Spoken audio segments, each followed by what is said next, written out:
오늘 우리에게 주시는 하나님의 말씀은 누가복음 24장 1절부터 12절까지입니다. 이래 첫날 이른 새벽에 여자들은 준비한 향료를 가지고 무덤으로 갔다. 그들은 무덤 어기를 막은 돌이 무덤에서 굴려져 나간 것을 보았다. 그들이 안으로 들어가 보니 주 예수의 시신이 없었다. 그래서 그들이 이 일을 어떻게 해야 할지를 몰라서 당황하고 있는데 눈부신 옷을 입은 두 남자가 갑자기 그들 앞에 나섰다.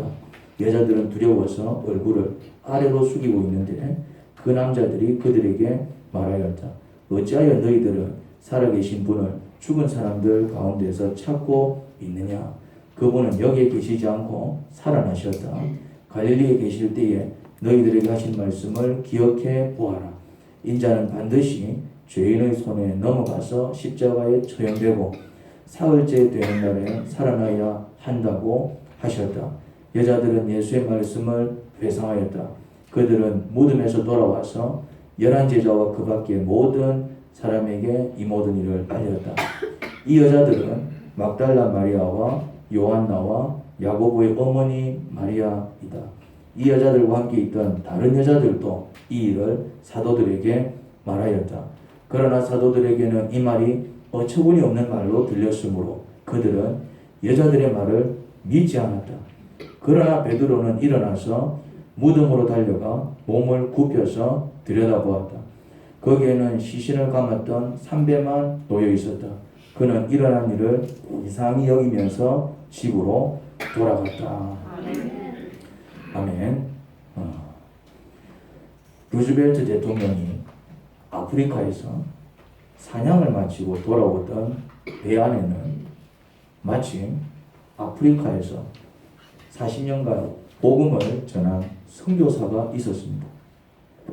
루즈벨트 대통령이 특등실에서 최고의 서비스를 받고 있을 때 이 선교사는 작은 객실에서 성경을 읽거나 기도를 했으며 이 루즈벨트 대통령이 뉴욕항에 도착하여 뉴욕 시장, 군악대, 또 환영하는 인파의 축하를 받고 있을 때 그 선교사를 위해 예비된 것이라고는 단 하나도 없었습니다.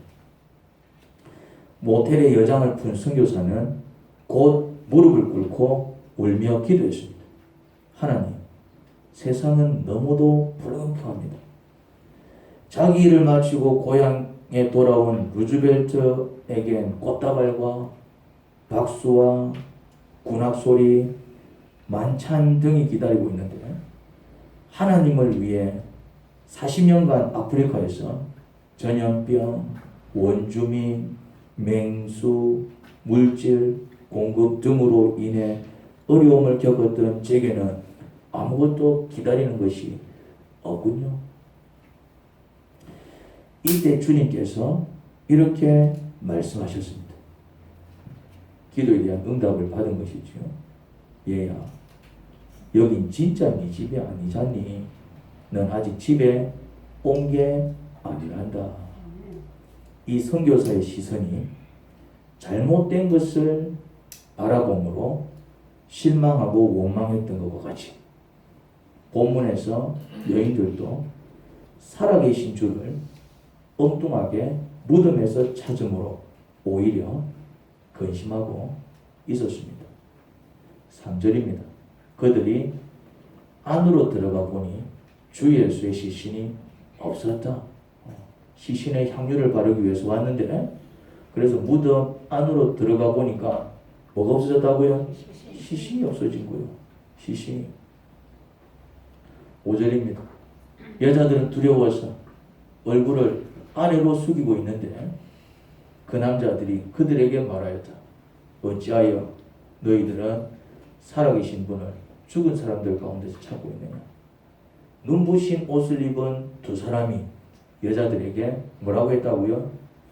어찌하여 살아계신 분을 죽은 사람들 가운데서 찾느냐? 무슨 말입니까? 예수님께서 부활하셨다는 겁니다. 부활하셨다는 거. 헛다리를 짚은 것이지요. 헛다리를. 우리 주님 시신 누가 가져갔지? 누가 가져갔지? 근데 누가 가져간 게 아니고 예수님께서 부활하신 겁니다. 그 눈부신 옷을 입은 두 사람이 계속 말을 합니다. 6절에서 7절입니다. 그분은 여기 계시지 않고 살아나셨다. 갈릴리에 계실 때에 너희들에게 하신 말씀을 기억해봐. 인자는 반드시 죄인의 손에 넘어가서 십자가에 처형되고 사흘째 되는 날에 살아나야 한다고 하셨다. 예수님께서 이 말을 몇 번 하셨거든요. 그 말을 기억해봐. 기억해봐. 예수님께서 돌아가시기 전에 하셨던 말을 상기시켰어요. 천사들이. 그 흰옷 입은 사람들이. 예수님은 돌아가시기 전에 몇 번이나 당신께서 순환을 당하시고 죽으실 것이지만 사흘 후에 다시 살아나실 것을 예언하셨습니다. 그제서야 여자들이 예수님의 말씀을 기억해 냈습니다. 8절입니다. 여자들은 예수의 말씀을 회상하였다. 비로소 예수님께서 부활하신 것을 믿은 겁니다. 아, 주님께서 정말 당신이 말씀하신 대로 부활하셨네. 그래서 예수님 시신에 향료를 바르러 갔다가, 예수님 시신에 향료를 바르러 갔다는 얘기는 무슨 말입니까? 아, 이제 끝났다. 우리 주님 끝났다. 이제 죽었다. 이제 모든 게 끝났다. 그래서 이제 마지막을 장식하기 위해서 향료를 바르는 것입니다. 물론 예수님을 존경했기 때문에 향료를 바른 것이지만 시신에 향료를 바르러 갔다는 얘기는 무엇을 의미합니까? 이제 다 끝났다. 이제 다 끝났다. 절망을 의미합니다. 하지만 시신에 향료를 바르러 왔다가 그들은 무엇이 됩니까? 예수님께서 부활하신 사실을 전하는 전도자가 됩니다. 9절입니다. 그들은 무덤에서 돌아와서 11제자와 그 밖의 모든 사람에게 이 모든 일을 알렸다. 여자들이 무덤에서 나와 누구에게 갑니까? 11제자입니다. 자살한 가룟 유다를 제외한 사도로 임명받은 그 11제자, 그리고 그들과 함께 있던 다른 제자들에게 가서 무엇을 전하지요? 예수님 부활 소식을 전합니다.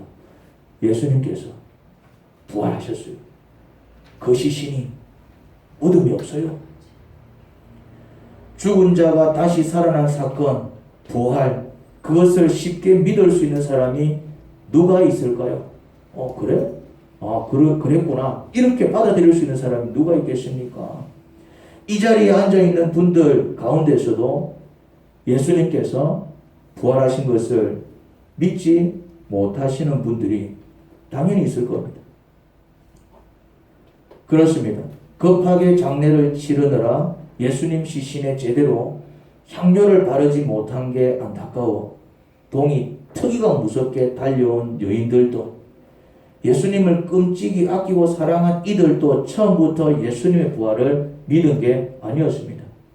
예수님 부활을 믿고 달려온 게 아니라니까. 아, 예수님 이제 부활하셨겠지? 하고 가보자고 달려온 게 아니에요. 일회의 첫날이면 일요일입니다. 일요일. 보통 사람들이 월요일 첫날 가는데 달력을 봐도 첫째 줄에 있는 게 뭡니까? 일요일입니다.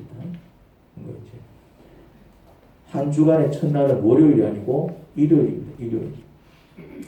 일요일 이른 새벽에 여자들이 무덤으로 향해 갔습니다. 아직 해가 뜨지도 않은 시각에 여인들이 겁도 없이 무덤을 향해서 간 거죠. 그건 뭘 의미할까요? 유대인은 안식일엔 아무것도 할 수 없었습니다. 그게 유대인 전통입니다. 토요일이 안식일이었죠. 그래서 그 안식일이 끝나자마자 그 밤에 향료를 구입해서 동이 트기도 전에 무덤으로 간 것을 보면 그 여인들이 예수님을 얼마나 사랑하고 존경했는지 알 수 있습니다. 소풍 전날 아이들은 어떻습니까? 잠을 이루지 못합니다. 잠을 이루지 못합니다.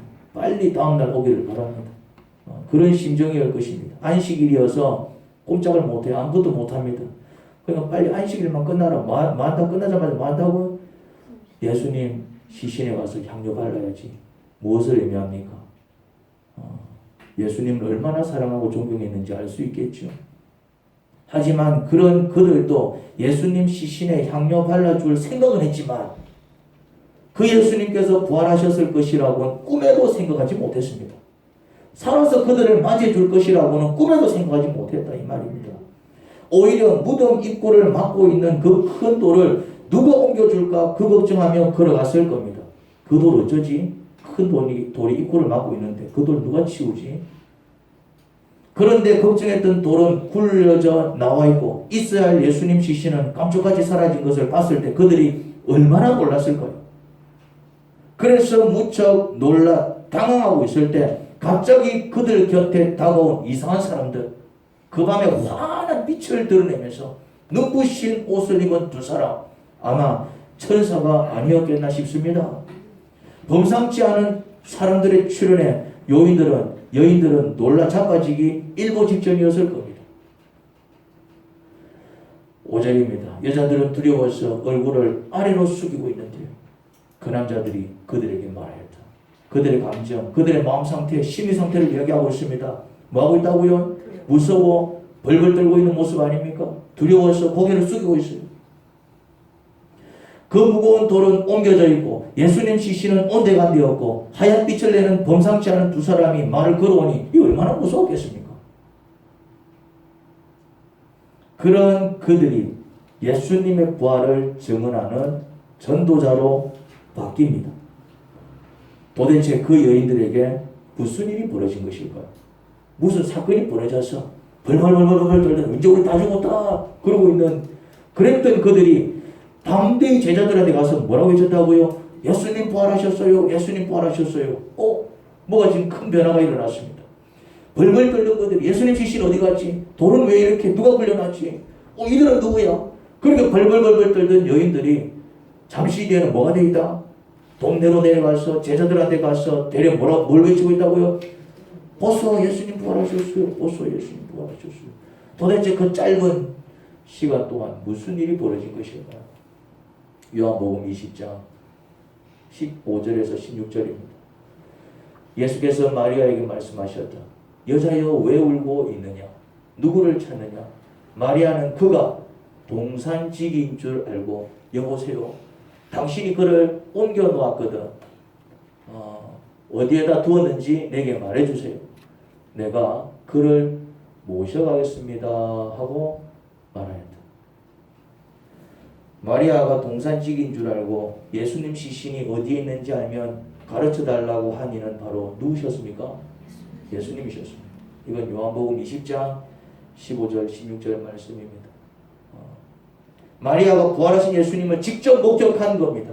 여러분, 우리도 예수님께서 부활하신 사실을 쉽게 믿지 못합니다. 이 자리에 비록 예배를 드리러 나오긴 했어도 예수님께서 정말 부활하셨을까? 반신반의하시는 분, 아니 아예 믿지 못하시는 분들도 있을 겁니다. 괜찮습니다. 믿기지 않는 분들을 억지로 믿게 할 수는 없지요. 믿어라 믿어라. 안 믿기는데 믿어라 믿어라. 하지만 마리아가 부활하신 예수님을 직접 목격한 다음에는 아무도 믿지 않을 그 사실을 전하는 전도자가 되었습니다. 그렇습니다. 우리가 예수님을 믿는 것도 억지로 믿는 게 아닙니다. 믿음을 자꾸 억지로 강요하기 때문에 문제가 생기는 것입니다. 내가 믿는다고 해서 야 니도 믿어 할 때 그것이 아무리 좋은 거고 옳은 것이어도 아직 믿을 준비가 되어 있지 아니한 사람한테 야 니도 믿어 강요할 때 그 믿음은 그 사람한테 굉장히 큰 불쾌감이 되겠죠.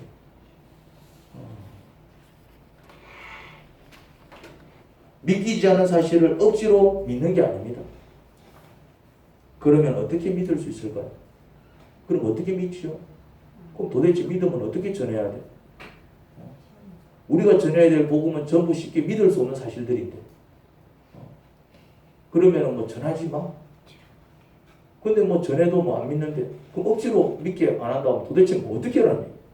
똑같습니다. 마리아가 믿음을 가진 것과 똑같습니다. 제자들이 믿음을 가진 것과 똑같습니다. 부활하신 예수님을 경험하면 됩니다. 할렐루야. 신앙이 좋은 사람 처음부터 좋은 신앙을 가졌을 거예요. 보면은 우리 주위에도 신앙이 좋은 분들이 있잖아요. 와, 저 사람 신앙 참 좋다. 그러면은 처음부터 좋은 신앙을 가졌겠냐 말이에요. 아닙니다. 처음부터 신앙이 좋은 사람은 아무도 없습니다. 바울 처음부터 신앙이 좋았습니까? 처음에 바울은 어떤 사람이었냐면 교회를 파괴하는 자였습니다. 처음부터 신앙이 좋은 사람이 어디 있어요? 베드로 처음부터 신앙이 좋았습니까? 예수님 부인했잖아요. 처음부터 신앙이 좋은 사람은 아무도 없습니다. 아무도. 그러면 신앙이 좋은 사람은 어떻게 그런 신앙을 가질 수 있었을까요? 어떻게? 처음부터 신앙 좋은 사람은 아무도 없어요. 그런데 신앙이 좋은 사람도 있고 나쁜 사람이 있어. 그러면 좋은 사람은 도대체 어떻게 그런 좋은 신앙을 가질 수 있었을까요? 이유는 딱 한 가지입니다. 예수님을 경험했기 때문입니다. 예수님을 경험한 만큼 신앙이 자랍니다. 마리아가 처음부터 믿음이 좋았던 것이 아닙니다. 처음부터 예수님의 부활을 믿은 게 아니라니까. 설명했잖아요. 그 무덤에 왜 갔다고요? 예수님 부활하셨을 거야. 믿고 갔다고요? 아닙니다. 만약에 믿고 가셨으면 예수님의 시신이 없어졌을 때 어떻게 생각했겠습니까? 우와, 예수님 진짜 살아나셔가지고 무덤이 없네, 이래 생각해야지. 그런데 어떻게 생각했습니까? 누가 예수님 시신을 훔쳐갔을까, 이래 생각했어요. 그 말은 무슨 말입니까? 예수님의 부활은 아예 생각도 안 했다는 얘기입니다. 마리아가 처음부터 믿음이 좋았던 게 아니에요. 처음부터 예수님의 부활을 믿은 게 아니에요. 예수님 무덤을 찾아갔다가 그곳에서 부활하신 예수님을 목격한 것입니다. 할렐루야. 그러면 마리아가 예수님 무덤을 찾아간 이유가 뭘까요? 그럼 그 밤에 살아있는 사람도 아니고 죽은 시체, 여러분 같으면 그 공동묘지 그 밤에 해도 뜨기도 전인데 아무리 사랑하는 사람이어도 갈 수 있겠습니까? 혼자서. 요즘은 뭐 등이라도 있지. 옛날에는 저녁만 되면은 칠흑같이 어두워집니다. 고대 사회는 등이 어디 있어요? 그런데 대낮도 아니고 말이지, 그 해가 뜨기도 전 그 이른 시간에 그 공동묘지에 그 여자들이 간도 크지. 무덤을 찾아간 이유가 뭘까요? 예수님의 부활을 믿은 것도 아니면서. 이유는 한 가지입니다. 예수님으로부터 은혜를 입었기 때문에 그렇습니다. 은혜를 입었어요. 예수님으로부터. 이 마리아가 어떤 여인입니까? 7 귀신이 들렸던 여인 아닙니까? 속된 표현으로 귀신이 7 들렸다 이 말, 고상하게 표현해서 7 귀신이 들렸다 이 말이지, 속된 표현으로 귀신 7 들렸으면 이 여인은 어떤 여인이겠습니까? 미친년. 귀신 한 마리만 들려도 사람이 정상적으로 살기 어렵습니다. 귀신 한 마리만 들려가지고 막 이랬다 저랬다 해도 막 사람이 이랬다 저랬다 혹가다 합니다. 그런데 7 귀신이 그 안에 들어가 있었으면 그가 어떻게 살았을지 뻔하지 않습니까? 모든 사람들이 미친년 저리 가라고 돌을 던지고 힘을 뺐는데 유일하게 다가오셔서 사람으로 대우해 주시고 자기 안에 든 귀신 다 쫓아내셔서 남들처럼 사람답게 살게 해주신 예수님, 보통 은혜입니까? 마리아 입장에서는 마리아는 딴 건 몰라. 뭐 이분이 하나님의 아들인지 뭐 그건 모르겠고, 이분이 어떤 분인지 나는 그건 모르겠고, 이 땅에 왜 오셨는지 나는 그건 모르겠고, 이분 믿으면 뭐 천국 가는지 나는 그것도 모르겠고, 그냥 마리아한테 있어서 예수님은 어떤 분입니까? 미친년으로 살던 자기를 사람답게 살게 해주신 예수님, 남들은 나 미친년 저리 가라 돌 던지고 침 뱉고 할 때 다가오셔가지고 처음으로 사람으로 대우해 주신 그런 분, 그냥 고마운 거예요. 마리아가 뭐 미친년으로 평생을 살았는데 공부를 제대로 했겠습니까? 뭘 했겠어요? 뭘 알았겠어요? 그냥 마리아는 뭘 경험한 것입니까? 그냥 예수님으로부터 은혜를 입어보여. 은혜를. 몰라. 간 것도 예수님 부활하셨을 거야, 뭐 그런 믿음을 갖고 간 게 아니라 그냥 나한테 은혜를 베풀어 주신 예수님. 그런데 보니까 급하게 장례 치르느라 향유도 한 번 이렇게 못 발랐으니까 그거라도 내가 해야지, 그냥 간 거요. 그냥 아이고 그 큰 돌 누가 굴려주지, 그냥 무대포로 간 거요. 막. 마리아는 예수님께 은혜를 입었어요. 그 은혜가 너무 고마워 돌아가신 예수님 시신에 마지막으로 향료 발라드리러 왔다가, 그냥 마지막으로 그냥 향료 발라드리러 왔다가 부활하신 예수님을 목격한 겁니다.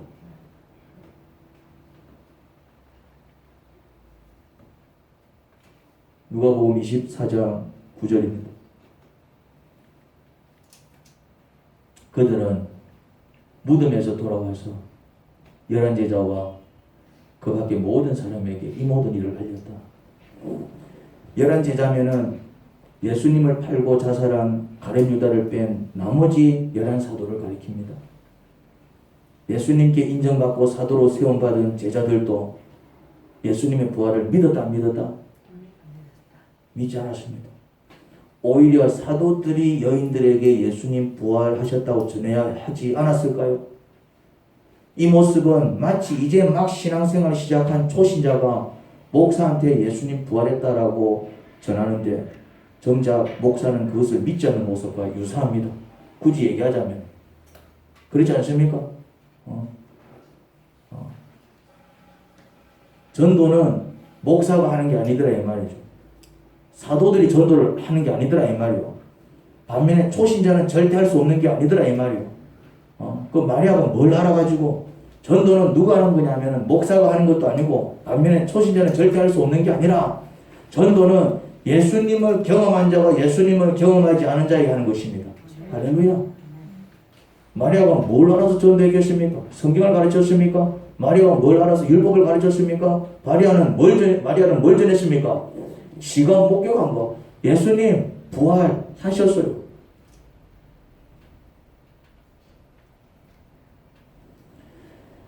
사도들이라고 예수님의 부활을 증언한 것이 아니라 한때는 귀신 들려 미친년 소리 듣던 자지만 부활하신 예수님을 목격했기에 되레 사도들한테 가서 예수님 부활 소식을 알리지 않습니까? 사도들은 그 여인들의 말을 어떻게 들었다고 하지요? 이렇게 들었다고 합니다.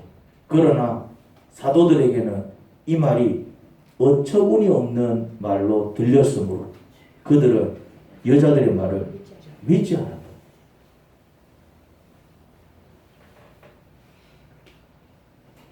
그러면 사도들도 언제 믿었을까요? 나중에는 사도들도 믿어서 결국 사도들도 부활하신 예수님을 증언합니다. 사도들도 언제 믿었을까요? 언제 믿었습니까? 사도들이 언제 믿었죠? 예수님 부활하신 것을? 그들도 예수님을 직접 경험한다. 부활하신 예수님께서 그들에게 나타나셔서 친히 당신의 부활을 증명하신 다음부터입니다. 예수님께서 친히 제자들을 찾아가서 구멍난 손과 발을 만져보게 하셨습니다. 야, 만져봐라. 손가락 넣어봐라. 이 허리에 구멍이 나 있거든. 창에 찔려가지고. 이 손에 구멍이 나 있거든요. 못 박혀갖고. 손가락 넣어봐라. 손가락 넣어봐라. 예수님께서 뭐 하셨다고요? 당신이 부활하신 것을 뭐 하셨다고요? 그러니까 이제 저거 유령 아닐까? 귀신 아닐까? 이제 그런 소리 하는 거예요. 이제. 그러니까 어찌합니까? 생선 갖고 와라. 생선. 예수님께서 그들 앞에서 생선을 맛있게 드셨으며 귀신은 음식을 안 먹잖아요. 유령은 음식을 먹을 수 없습니다. 안 먹어요. 그런데 예수님은 그들 앞에서 음식을 지근지근 씹어 먹어 보이셨어요. 그것이 무엇을 얘기합니까? 나 부활한 거 맞거든. 나 부활한 거 맞거든. 그렇게 예수님은 제자들한테 증명해 보이신 것입니다. 그러니까 제자들은 뭘 경험한 겁니까? 예수님은 뭘 경험한 거예요? 제자들은 뭘 경험한 거예요? 예수님을 경험한 거죠. 자기들 눈앞에서 예수님을 경험한 거예요. 예수님은 여러분 좋은 신앙인이 되고 싶습니까? 나도 신앙이 좋았으면 좋겠다. 나도 좀 남들처럼 좀 잘 믿었으면 좋겠다. 나도 좀 이렇게 대범하게 전도도 좀 하고 나도 좀 이렇게 좋은 믿음을 가지고 신앙생활 했으면 좋겠다. 혹시 그런 기대가 있습니까? 그런 바람이 있습니까? 그럼 가만히 있는데 믿음이 자라지 않습니다. 먼저 예수님께 은혜를 입으세요. 예수님께 은혜를 입으라고. 예수님께. 자꾸 예수님한테 은혜를 입으라고 하는데도 그걸 자꾸 피합니다. 힘들어 죽겠으면서. 힘들어 죽겠잖아. 아파 죽겠잖아. 괴롭잖아요. 그때 예수님을 찾아가서 뭘 입으라고요? 은혜를 입으라. 은혜를.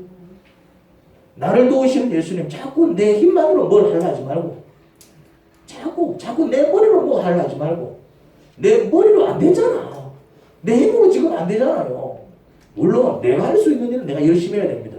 설거지 누가 해야 됩니까? 내가 해야 됩니다. 방청소 누가 해야 됩니까? 내가 해야 됩니다. 하나님, 허리도 아프고 막 어깨도 결리고 방 좀 치워주세요. 이러면 안 됩니다.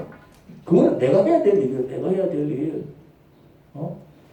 내가 해야 될 일은 내가 해야 되지만은 그런데 살아보면은 내가 할 수 없는 일, 하고 싶지만은 할 수 없는 일, 내가 감당할 수 없는 일 있어요, 없어요? 없을 많습니다. 근데 그것까지 이렇게 하면 안 될까, 저렇게 하면 안 될까, 막 머리 굴려요. 이렇게 해볼까, 저렇게 해볼까, 자기 제조 은사를 최대한 발휘합니다. 안 될 때, 내가 어떻게 할 수 없을 때, 근데 누구를 찾아가라? 예수님을 찾아가라. 주님, 이 문제를 좀 어떻게 해주시면 안 되겠습니까? 찾아가서 은혜를 입어라. 은혜를. 자꾸 혼자서 끙끙끙거리지 말고 귀신 들려가지고 미친년으로 살아가는데 그 문제 자기 해결할 수 있습니까? 내가 스스로 해결할 수 없는 문제 참 많다 이 말이죠. 내 못돼 처먹은 성깔머리 원하지만 내 뜻대로 되지 않는 내 인생 하나하나 계획을 세워보지만 그 계획대로 되지 않는 나의 캄캄한 앞길 젊었을 때는 못 느꼈는데 나이 드니까 이제 막 체력도 붙이고 건강도 붙이고 이제 하나하나 무너지기 시작하는 내 모습 뭘 느낍니까? 한계를 느끼잖아요. 한계. 근데 자꾸 막 하늘을 향해서 두들거리고 뭐 팔자 타령이나 해서 뭐 부모를 원망하고 막 남편을 원망하고 뭐 아내를 원망하고 무슨 의미가 있냐 이 말이에요. 근데 누구를 찾아가라? 예수님을 찾아가서 뭘 구해라? 은혜를 구해라. 은혜를 구해라. 은혜를 구해라. 주님 어찌하면 좋을까요? 주님 어찌하면 좋겠습니까?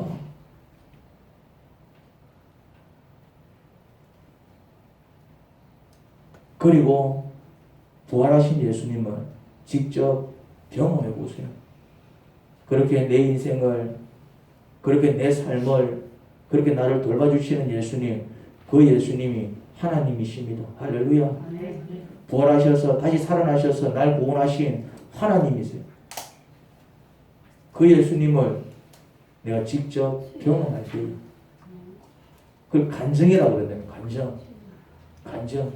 믿음이 좋은 사람들은 다 그런 간증이 있어요. 바울도 간증이 있잖아요. 예수님 믿는 사람들 지기로 가다가 길거리에서 누구 만납니까? 빛으로 오신 예수님을 막 경험을 해버리잖아요. 다른 사람들은 몰라. 자기 혼자 느낀 거예요. 그냥 자기 혼자 경험한 거예요. 간증은 순전히 주관적입니다.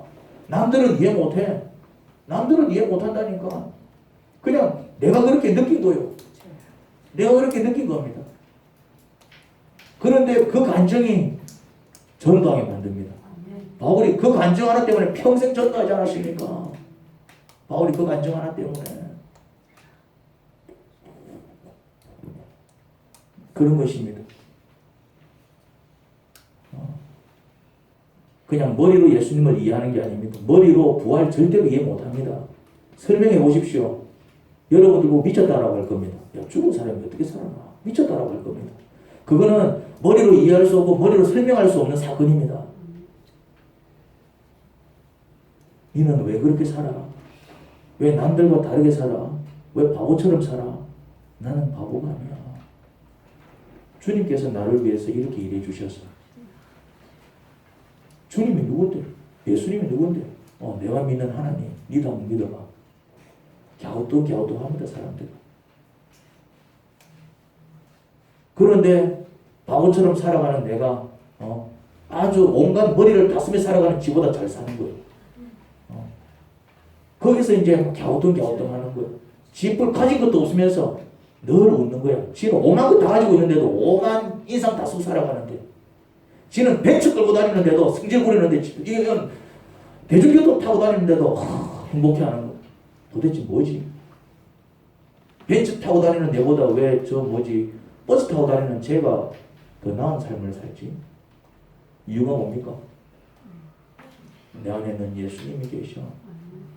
그 예수님은 나를 위해서 죽으시고 나를 위해서 부활하셔서 이거는 머리로 이해되는 게 아니에요. 근데 그렇게 느낀 사람은 그냥 그것이 평생의 자기의 축복이 되는 것입니다. 남들은 이해 못해. 제가 이야기하지 않았습니까? 우리나라 막 복음 들어왔을 때 조선시대 말기 아닙니까? 양반 쌍놈이 있을 시기입니다. 어떤 양반님이 아주 집도 큰 대고 같은 집에 사시는 양반님입니다. 또 고위관직이에요, 그 당시. 그런데 뭔가 수심에 차가지고 이 문제 어쩌지 하고 이제 오솔길을 걷는데 어디서 찬양 소리가 들리더래요. 노래 소리가 들리더래요. 세상 사람 날 부러워 아니하여도 나도 역시 세상 사람 부럽지 않네.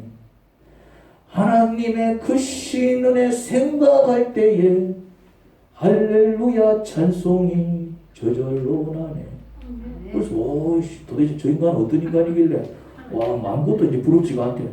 도대체 얼마나 대단한 사람이길래 하고 그 노래 소리 들리는 곳을 갔더니 뭐가 나왔다라고 얘기합니까? 대장간. 그 대장간에서 저기서 그래서 살 들여다보니까 어떤 사람이 우통 다버스 던지고 시뻘건 불 앞에서 막 비지땀 같은 땀을 뿔뿔 흘리면서 막 있으니까 막 중노동을 하고 있는 거예요. 누가 봐도 아주 막 비참한 삶을 살아가는 그냥 불행한 노동자야.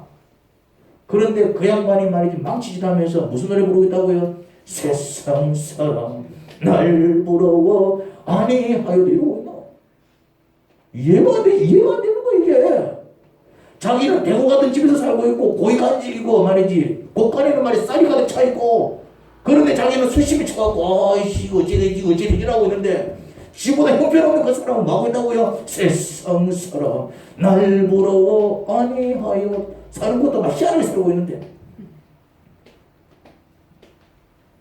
물었지 당신은 뭐 때문에 그래 줬어? 물었지. 그건 뭐라 대답합니까? 몰라. 무식한 그 사람이 뭘 대답을 했겠어요? 나는 예수님을 믿는 사람입니다. 예수님이 내 안에 계셔요. 나는 그 예수님 때문에 행복합니다. 이게 이해가 된다 이 말이에요. 예수님이 어디에 있는데 네 몸 안에 어디에 있단 말이고 예수님이 기생충이가 몸 안에 있구로 이해가 안 된다니까요.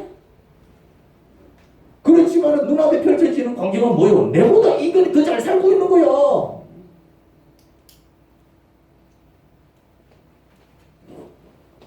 부활하신 예수님을 경험하면 이래 되는 겁니다. 부활하신 예수님을 경험하면 이래 된다니까요. 나를 위해서 죽으시고 나를 위해서 부활하신 예수님이 내 안에 계셔요.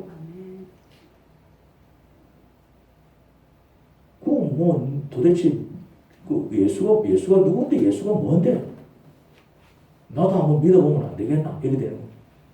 그 예수 그럼 나도 한번 믿어보면 안 되겠나? 어찌 하면 되는데? 여러분 주님을 경험하셔야 됩니다. 자꾸 머리로 이해하려고 하니 머리로 이해 안 됩니다. 이해를 못 시켜드립니다. 나를 설득해봐라. 설득 못 시켜드립니다. 나는 예수님을 누가 설득해서 믿는 게 아니에요. 그냥 내가 살아오면서 아이고 내 인생 바닥칠 때에 그 누구도 내 비빌 언덕 되지 못할 때에 그냥 말없이 눈물로 기도할 때 그렇게 나에게 다가오신 예수님 그건 어떻게 사진으로 찍어놓은 것도 아니고 그거는 어떻게 방법이 없어. 그냥 내가 그렇게 느낀 거요. 그리고 지금까지 내 삶을 지탱해 주시는 예수님 나는 지금까지 그 예수님 믿고 살아가는 사람입니다. 지금까지 내세울 게 아무것도 없다요. 내세울 게 당당하게 얘기하잖아요. 우리 교회에서 제일 가난한 사람이 누구라고요? 늘 얘기하잖아요. 우리 교회에서 제일 가난한 사람이 접니다. 여러분들이 헌금 안 내면은 그냥 손가락 빨아야 돼요. 그렇다고 해서 여러분들이 헌금을 많이 할까요? 많이 안 할까요? 우리 교회들은 헌금 많이 안 합니다. 다른 교회들에 비해서. 여러분들이 헌금을 안 한다는 얘기는 아니에요. 다른 교회 가보십시오. 헌금 얼마나 하는지 아십니까? 여러분들 우리 교회 와서 헌금 좀 하세요. 작정 좀 하세요. 막 돈 받으세요. 이런 얘기 한 번도 들어본 적 있습니까? 난 한 번도 한 적이 없어요. 코로나 기간 동안에 이제는 좀 사람들하고 내가 이 얘기합니다. 사람들 반토막 나니까 헌금도 반토막 나는 거야. 그럼 내가 먹고 살았겠습니까? 그럴 때 목사가 굶어 죽게 생겼습니다. 여러분들 좀 헌금 좀 하세요. 그런 말 하던가요? 한마디도 안 했어요. 이제서야 합니다. 이제서야. 지나간 일이기 때문에. 살아있잖아요. 배가 이만큼 나왔어요. 지금 배가 이만큼. 이 배는 도대체 어디서 나왔는데 그래요? 뭐라도 무엇이 나온 거 아니에요? 뭐라도 무엇이니까요.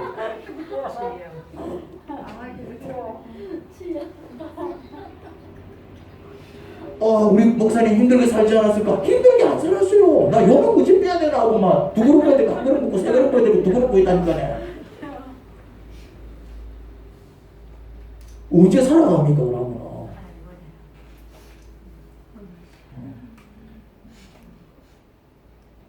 그게 은혜다 이 말이야. 그게 은혜다 이 말이야.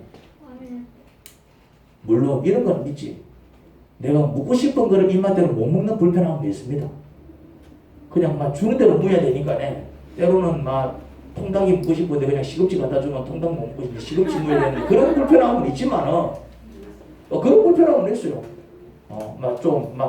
막 이래 막 땡기는 것만 먹고 싶은 것만 못 먹는 그런 불편함은 있지만은 없어갖고 막 굶어 죽고 말이지. 피골이 상접하고 피골이 상접하는 피골이 상접하고 이게 너무 벌어져 있지 이게.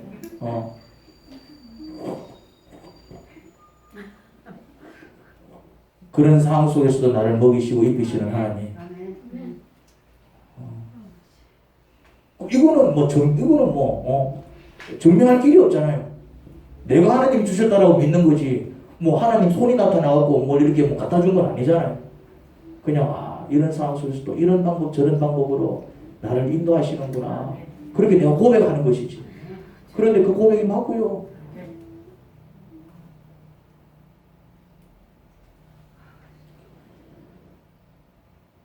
우리 이 시간은 다 같이 예수님을 경험하는 시간을 가져보겠습니다. 잠시 눈을 감고 가볍게 손을 들고 예수님 지금 제게 와주세요. 제가 예수님을 경험하길 원합니다. 그렇게 고백하는 시간을 가져보겠습니다. 여러분들이 자꾸 찾으셔야 돼요. 예수님께 나아갈 때 은혜를 있는 것이지 가만히 있는데 어떤 일이 벌어지는 게 아닙니다. 그렇게 나아갔더니 뭔가 임할 때 말씀이 임하든 뭐 아니면 진짜 뭐 상황이 바뀌든 내가 뭔가 이렇게 기도했는데 기도에 대한 어떤 반응을 경험할 때에 그 말씀이 내 속에 임하셔서 막 내 마음이 막 새롭게 변화되든 막 생각지도 못한 일이 벌어지면서 내 상황이 참 이렇게 왜 이렇게 되지 이게 주님의 은혜인가 그런 어떤 경험을 통해서 정말 주님이 내 기도를 들으시네 나에게 은혜를 베풀어 주시네 그런 은혜를 경험하려면 먼저 고백하는 여러분이 되어야 됩니다. 예수님 지금 제게 와주세요. 제가 예수님을 경험하길 원합니다. 우리 그렇게 한번 고백해 보자고요. 몸이 아픈 분은 치료를 한번 강구해 보세요. 간단합니다. 하나님 내가 여기가 좀 아프거든요. 내가 여기가 좀 아프거든요. 이거는 뭐 병원에서도 어떻게 안 된다는데 이거 어쩌지요? 마음이 편치 않은 분은 마음이 편안해질 수 있는 깨달음과 평안을 강구해 보세요. 뭐가 문제입니까 주님? 내 마음이 너무 불편해요. 너무 걱정과 염려로 가득 차 있습니다. 어쩌면 좋지요? 또 어떤 사건으로 인해서 삶이 고달픈 분은 위로의 말씀을 강구해 보세요. 하나님 또 이런 일이 벌어져서 너무 힘듭니다. 어찌하면 좋을까요? 또 그렇게 내 상황을 내 삶을 말할 때에 하나님께서 나를 위로해 주십니다. 할렐루야.